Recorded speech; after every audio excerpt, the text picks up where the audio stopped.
Mike, let's talk Dream Team. Let's talk basketball. And it's like this fantasy of back to 1992 with the Olympics, with one of the best group of players, like in the collection of all time.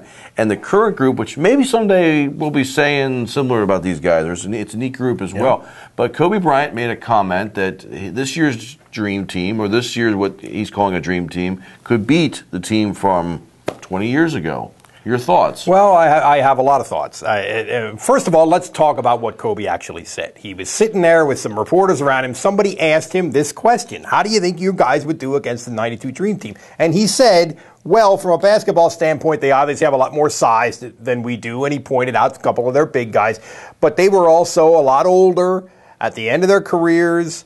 We have a bunch of young racehorses, guys who are eager to compete. So I don't know. It'd be a tough one, but I think we'd pull it out, which sounds to me like a guy who was asked a question, had to respond, was pretty analytical and diplomatic, but then stood up for his own guys. It's not like, well, this has been portrayed like, oh, Kobe's calling the Dream Team out and Kobe's talking smack.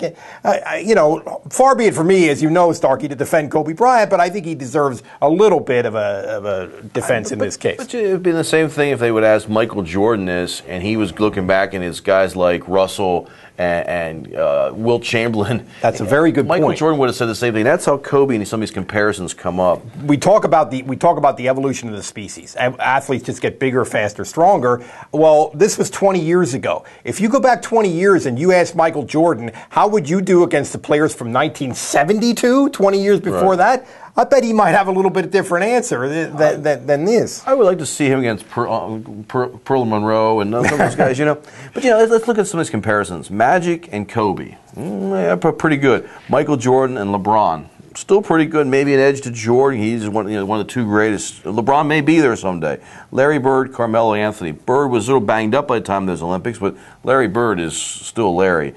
Charles Barkley, Kevin Durant. Barkley was leading scorer. Durant's one of the best in the game. Here's the edge, as you were saying. Patrick Ewing, Tyson Chandler. I'll take Ewing.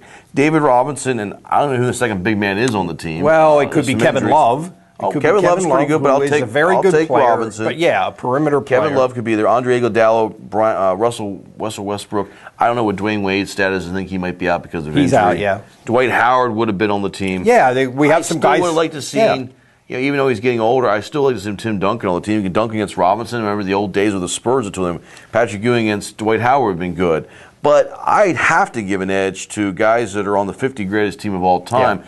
I think every one of these guys, except for Christian Laettner, who was on that team, were on the Hall of Famers. A couple of things. I think that we are in pretty close agreement here, Starkey. I agree that I would take the 92 team, but I don't think it's a ridiculous comparison. I don't think it's crazy to talk about. I don't think it's an insult to Michael Jordan and Charles Barkley to talk about this. I think it's pretty intriguing, and I guarantee you that LeBron James and Kevin Durant would be a tough cover for those 92 guys. I mean, they're just kind of in much the same way that Charles Barkley was a tough cover for anybody, and at that time was at his peak of his powers, was the leading scorer for the Dream Team in the Olympics. Again, the big guys are a big difference. Might not be so much so if Dwight Howard was around. Well, I still didn't mention Karl Malone. You mentioned, and then you had Scottie Pippen. I mean, these are guys that didn't even make my list when I was doing comparisons. Yeah. So there's where the edge is at. Chris Mullin had a great tournament. And tremendous defensive versatility with Jordan and Pippen that could have allowed them to recover a lot of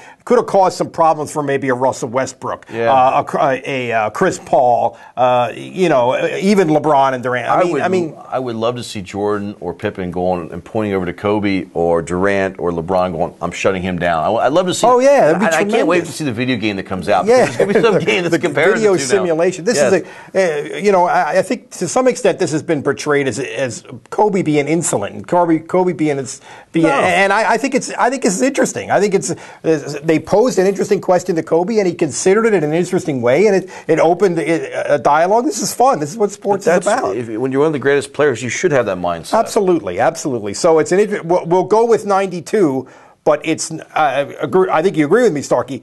It's not a crazy question to ask at all. I want to explore this 20 years from now when we're talking about Kobe and LeBron's team against whoever it is. Whoever. We can't even imagine who.